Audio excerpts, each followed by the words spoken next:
Hello everyone, I am Dr. Nivedita Nath, School of Anthropology, Gangadhar Meher University, Sambalpur, Odisha, India. Today we shall discuss about caste system in India. The caste system, the joint family system and the village life system are the basic pillars of Indian social system. Of these three pillars, caste system is the peculiar characteristics of Hindu society.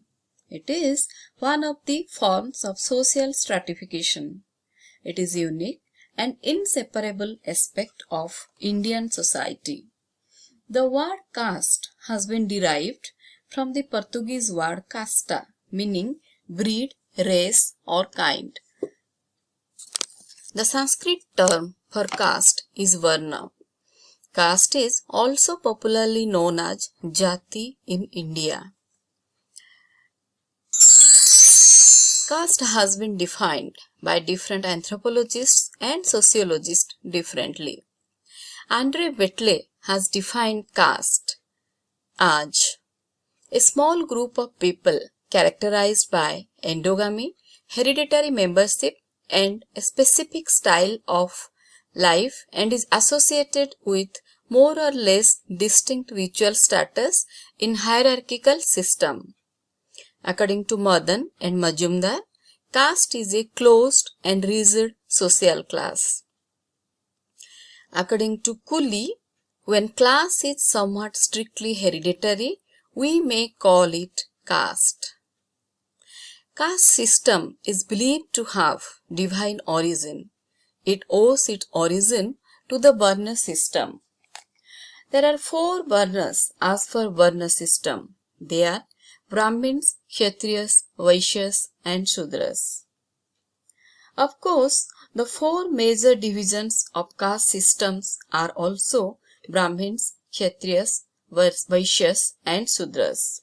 However, there are hundreds of subcastes and sub-subcastes within these 4 major castes.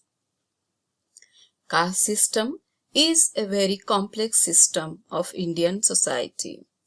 Let us try to understand caste system through its characteristics and features. The first characteristics of caste system is segmental division of society. Caste system has divided the Hindu society into different segments, castes. Indian society is not a homogeneous society. The whole society is divided into major subdivisions known as castes. And again, the castes are divided into several subcastes and sub-subcastes. Each caste has definite boundary of its own. The caste of a person is determined by birth and not by selection. Each caste has its own way of life. Each caste has its own customs, traditions, practices and rituals. It has its own rules, regulations, do's and don'ts. Now let us discuss the second characteristics of caste. The second characteristics is hierarchical order. Hierarchical order of the caste is the soul of caste system in India. This has made Hindu society a gradational one. A sense of highness, lowness, superiority or inferiority is associated with this ranking or gradation. The Brahmins are placed at the top of the hierarchy and are regarded as pure and superior. The third characteristics of caste system is ascribed status. The caste of a person is determined by birth. Hence, membership in caste is not by choice or selection, and this membership cannot be changed throughout one's lifetime. Thus, caste membership is inherited and permanent in nature. It is unchangeable, unacquirable, and non-transferable. Thus, caste is a ascribed status which does not change in one's lifetime, even if changes in wealth, education, occupation, and position takes place.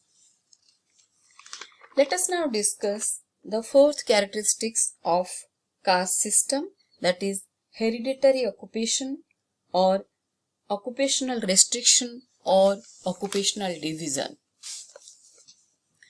Occupational division is a striking feature of caste system. Caste has prescribed certain occupations for its members. No one can change it during one's lifetime. Means one cannot change one's occupation till death, as one gets the occupation on hereditary basis.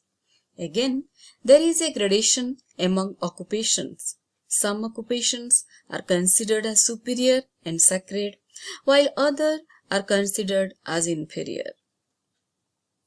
The occupation of Brahmin is to teach, worship, etc. Kshatriya's occupation is to protect the country, people's life and property. The Vaishyas are to do cultivation and trading, and the occupation of the Sudras is to provide service to other three castes.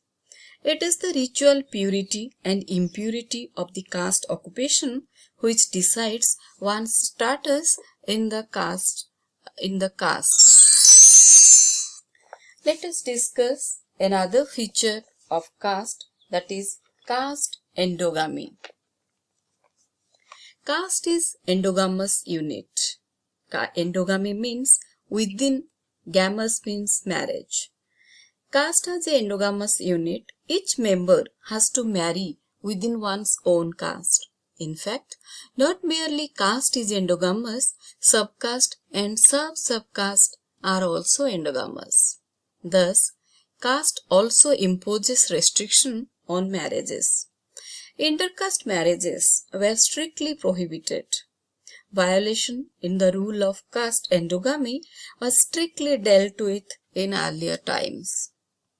However, some exception in the rule of endogamy is seen in some parts in the form of hypergamy and hypogamy, which are also popularly known as Anuloma marriage and Pratiloma marriage, where a man from higher caste can marry a girl from lower caste, but a woman cannot marry below her caste.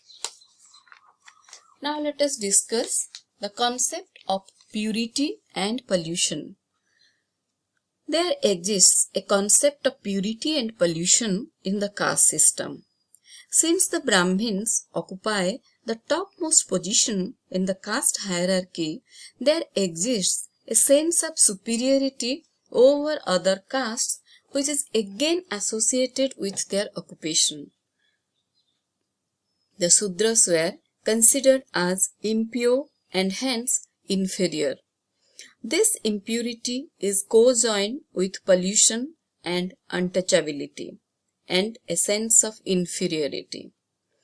There was a kind of social distance between the Brahmins and the untouchables which was persisting due to the concept of purity and pollution.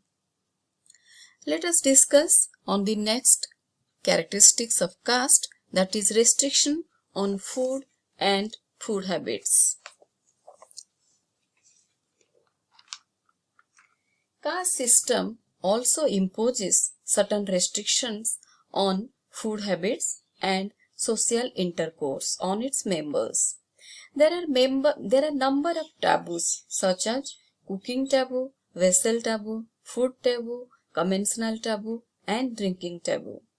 The person who is to cook should be of same caste and should maintain purity before cooking.